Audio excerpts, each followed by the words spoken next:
One Big Happy Riot. Behold the Democrats, Party of the People, Party of Progress, Party of the Perpetually Aggrieved. In Philadelphia yesterday, they kicked off their quadrennial convention, in the process reminding everyone that they are also the party in power.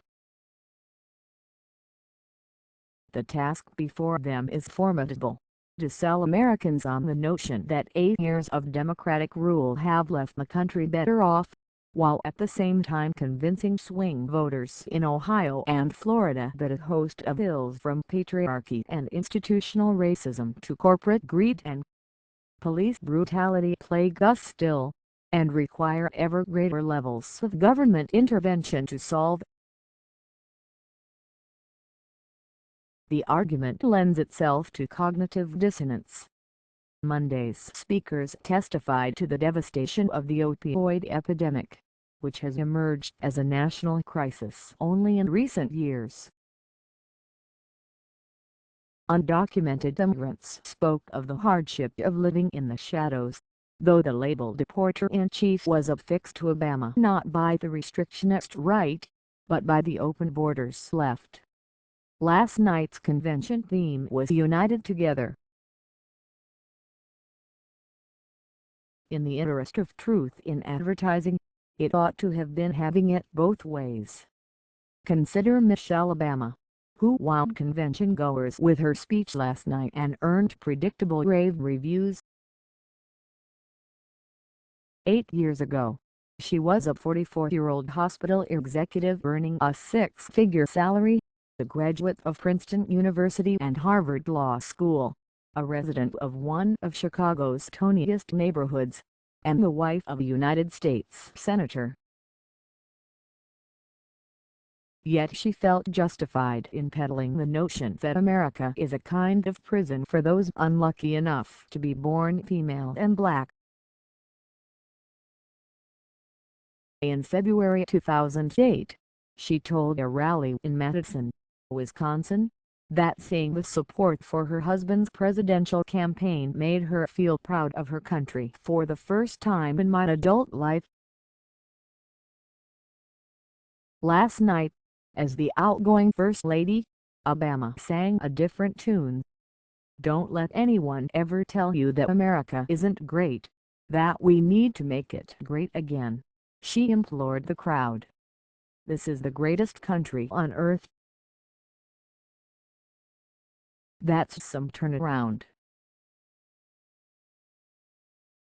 Perhaps she would consider delivering that message at a Black Lives Matter rally, or putting it in an email to her former pastor, Jeremiah Wright, who thundered "Goddamn America" during his sermons at Chicago's Trinity United Church of Christ. The convention's stated purpose to nominate Hillary Clinton for president was nearly overshadowed before the gaveling of the opening session. Courtesy of WikiLeaks, thousands of Democratic National Committee emails were released, showing party apparatchiks conspiring to derail the upstart campaign of Vermont socialist Bernie Sanders. The revelations forced the resignation of DNC Chair Debbie Wasserman-Schultz.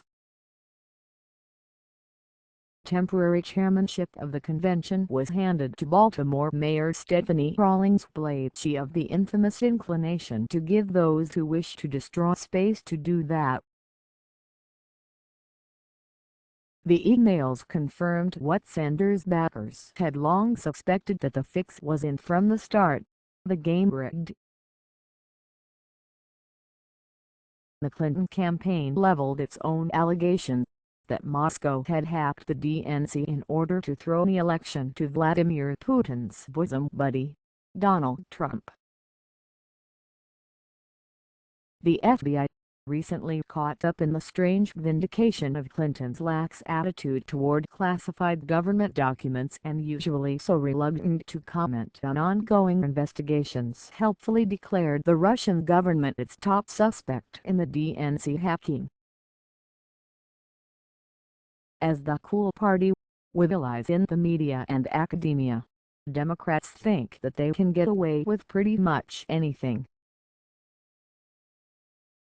Unlike the GOP, the Democrats can play any rock song they like at their convention without fear of receiving cease and desist tweets from a recording artist. In fact, the artists themselves are happy to join in. Paul Simon was last night's special guest. Lady Gaga, Lenny Kravitz, Snoop Dogg, and Los Lobos will also perform in and around Wells Fargo Arena this week. The stars come out to excoriate greed, to abominate waste, and to extol the virtues of high taxes. Then they fly in private planes back to their gated, privately policed mansions. The Democrats went to Philadelphia hoping to draw a sharp contrast with the Republicans, now the party of Trump, the vulgarian. Good luck with that. Thousands of indignant left-wingers are gathered now in the city of brotherly love to vent, to march, and perchance to riot. Yesterday, televised interview segments were virtually drowned out by the bellows from aging hippies and Soviet flag-waving militants. Hell no DNC. We won't vote for Hillary. Gaping chants heard on the floor of last week's Republican convention in Cleveland. They marched through the streets yelling, "Lock her up." Some took it further. "Off with her head," screamed Les Miserables gathered at the barricades.